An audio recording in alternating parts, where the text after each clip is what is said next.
Goonj basically is a movement. It's an idea. And after so many years of our work, now we can say that it is the genesis of a parallel economy, and which is not cash based, which is trash based.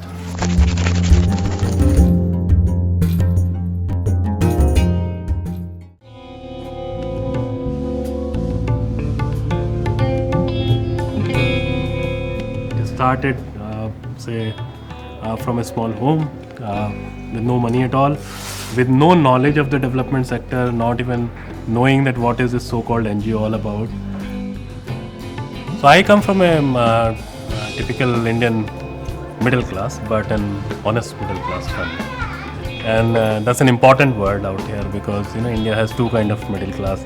One makes the house at the age of 35, the other waits for a retirement to make a two-room house. So I come from the second one. February 99 we got a register. So formally you can say it's Feb 99, that's where we started. Today we are about 180 full-time people as a hardcore team. 11 offices, including 3 in Uttarakhand right now. And we deal with more than 1,000 tons of material every year.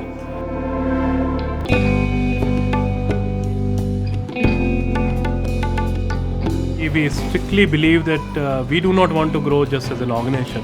We want to grow as an idea, which spreads, which is copied, which is replicated. That's how we want to grow. So we will never have more than 12 offices in this country in our lifetime.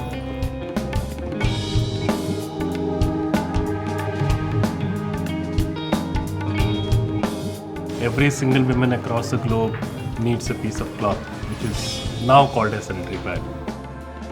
Millions of women, not only actually thousands, are actually using things like sand, ash, jute gunny bag, wood ash, anything and everything, including dry leaf to pual to husk to plastic sheet. I mean, anything and everything which can stop, which can absorb is used as a sanitary pad.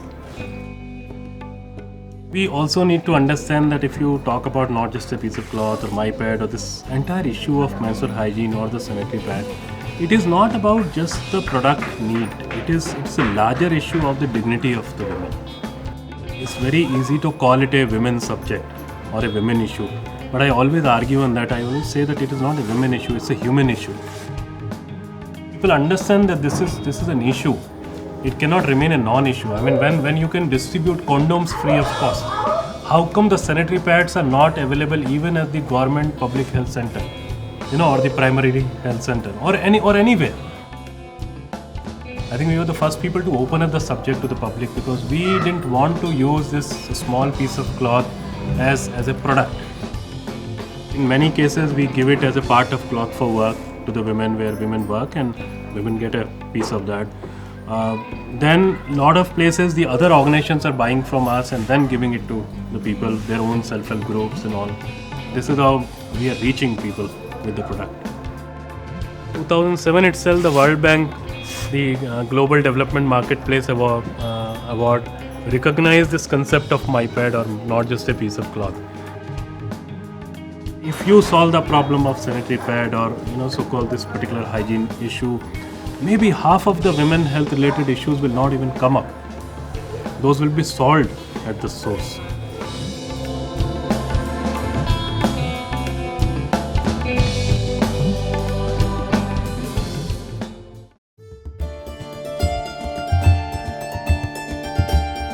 I come from the space where maybe when I started, I didn't even know the spelling of entrepreneurs and how many E's come in that.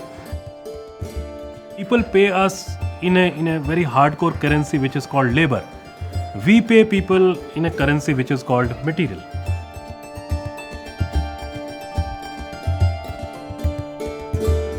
No investment at all of any venture or any angel investors and all that. Not at all. No government funding. Not even the funding agencies in our work. Because in the very initial phase, we did write to some funding agencies, and almost every agency came back with a written note which said that it does not fall in our parameter.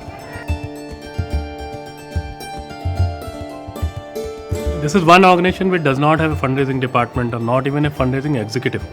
I mean, we don't go door to door or make fundraising kind of calls at all.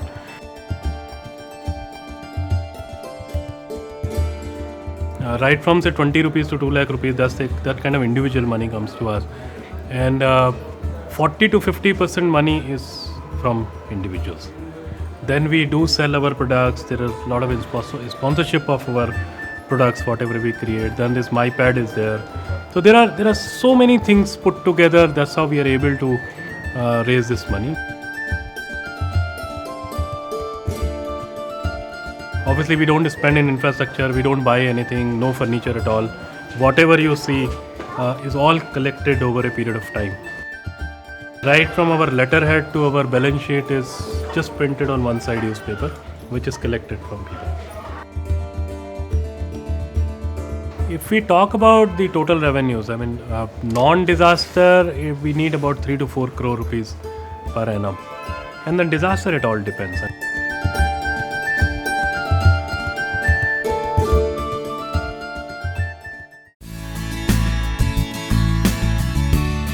I come from a hardcore family of engineers, if I talk about my last generation, and met with a massive accident in 1987 when I did my 10+2. An operation had to happen, and the doctors demanded 400 rupees that time. And my father and my mom obviously refused because bribe has not been a part of life.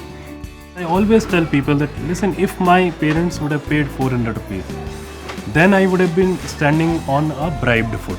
And today I stand on my own foot. When I personally started, it was just a game of passion. It was just a game of some kida here. It absolutely needs to be passion driven. The planning is important. You know, we plan everything. We plan even minute-wise at Goonj.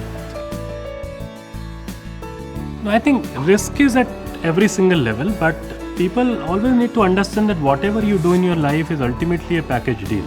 You just can't say that all the good will come to me and the bad will go to someone else, or bad will not come to me.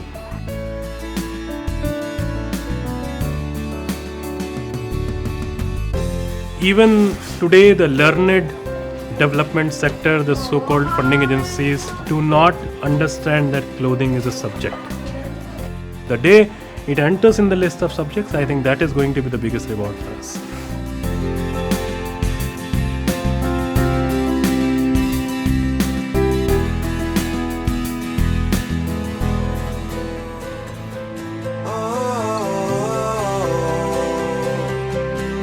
So start ignition, count to 0.